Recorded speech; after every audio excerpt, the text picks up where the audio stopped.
سیرت النبوی صلی اللہ علیہ وآلہ وسلم عنوان 3 تحریریں۔ آپ کی عمر 35 سال ہوئی تو مکہ میں زبردست سیلاب آیا۔ قریش نے سیلاب سے محفوظ رہنے کے لیے ایک بند بنا رکھا تھا، مگر یہ سیلاب اس قدر زبردست تھا کہ بند توڑ کر کعبے میں داخل ہو گیا۔ پانی کے زبردست ریلے اور پانی کے اندر جمع ہونے کی وجہ سے کعبے کی دیواروں میں شگاف پڑ گئے۔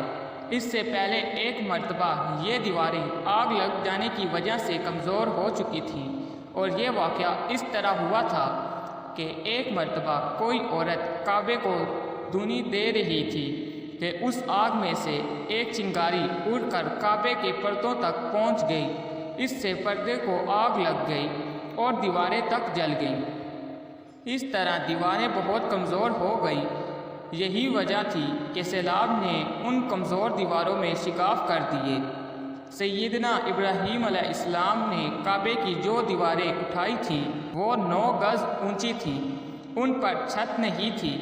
لوگ کعبے کے لیے نذرانے وغیرہ لاتے تھے۔ یہ نذرانے کپڑے اور خوشبوئیں وغیرہ ہوتی تھیں۔ کعبے کے اندر جو کنواں تھا، یہ سب نذرانے اس کنویں میں ڈال دیے جاتے تھے۔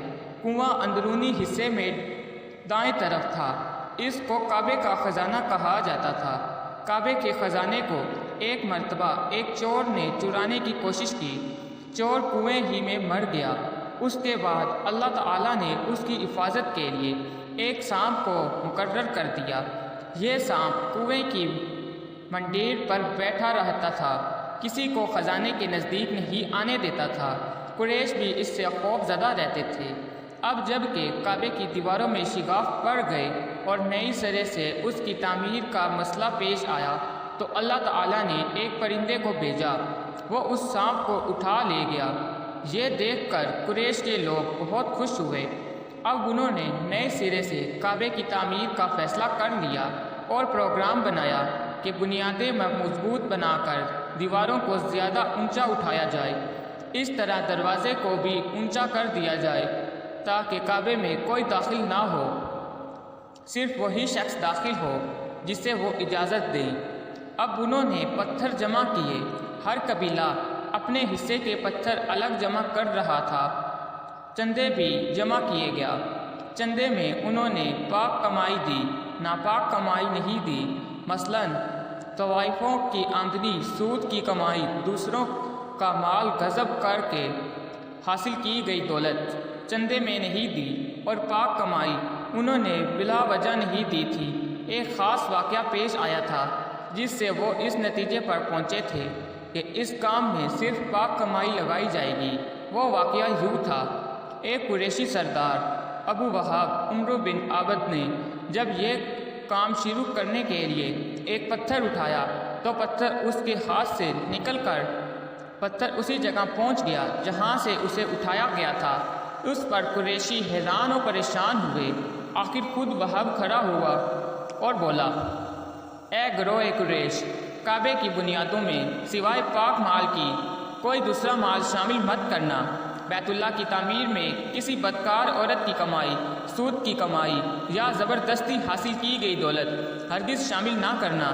یہ وہاب نبی کریم صلی اللہ علیہ وآلہ وسلم کے والد حضرت عبداللہ کا ماموں تھا اور اپنی قوم میں ایک شریف آدمی تھا۔ جب قریش کے لوگ خانہ کعبہ کی تعمیر کے لیے پتھر ڈال رہے تھے تو ان کے ساتھ نبی کریم صلی اللہ علیہ وآلہ وسلم بھی پتھر ڈھونڈنے میں شریک تھے۔ اب آپ پتھر اپنی گردن پر رکھ کر لا رہے تھے۔ تعمیریں شروع کرنے سے پہلے قریش کے لوگوں نے خوف محسوس کیا کہ دیواریں گرانے سے کہیں ان پر کوئی مصیبت نازل ہو۔ آخر ایک سردار ولید بن مغیرہ نے کہا، کعبے کی دیواریں گرانے سے تمہارا ارادہ اصلاح اور مرمت کا ہے یا اس کو خراب کرنے کا؟ جواب میں لوگوں نے کہا، ظاہر ہے ہم تو مرمت اور اصلاح چاہتے ہیں۔ یہ سن کر ولید نے کہا، تب پھر سمجھ لو اللہ تعالیٰ اصلاح کرنے والوں کو برباد نہیں کرتا۔ پھر ولید ہی نے گرانے کے کام کی ابتدا کی، لیکن اس نے بھی صرف ایک حصہ ہی گرایا تاکہ معلوم ہو جائے کہ ان پر کوئی تباہی تو نہیں آتی۔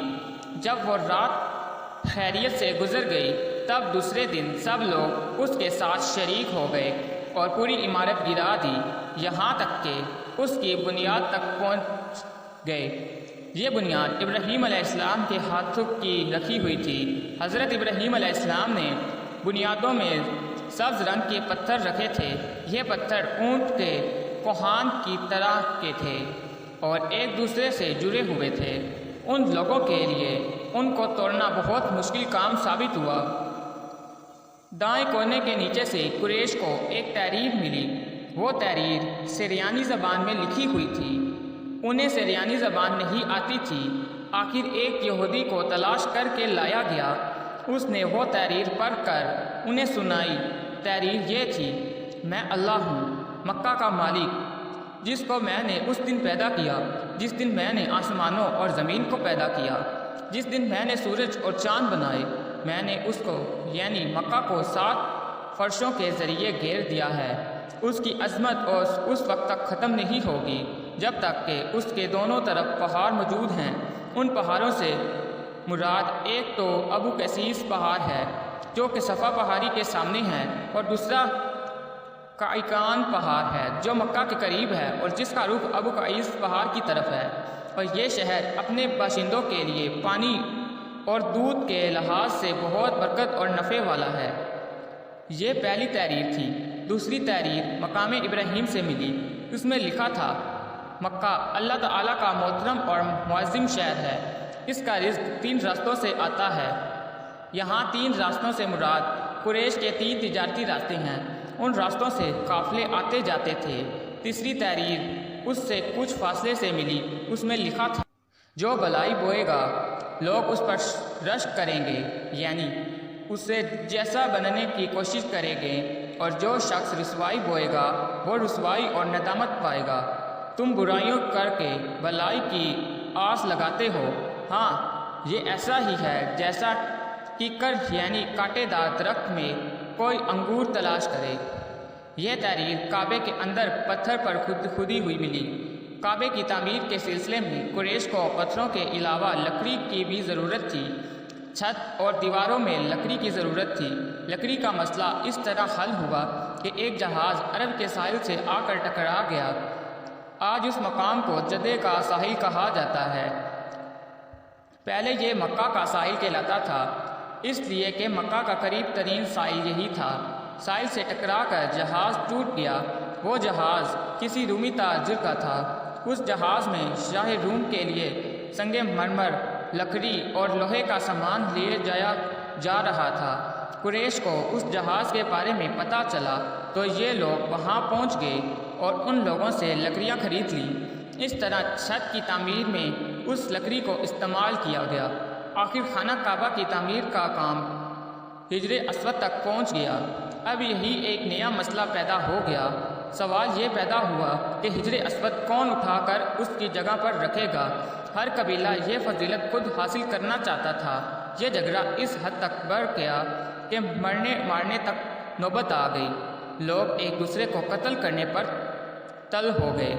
قبیلہ عبد الادار نے تو قبیلہ عدی کے ساتھ مل کر ایک برتن میں خون بھرا اور اس میں اپنے ہاتھ ڈبو کر حجر اسود ہم رکھیں گے۔ اس طرح دوسرے قبیلے بھی اڑ گئے، تلواریں نیام سے نکل آئیں۔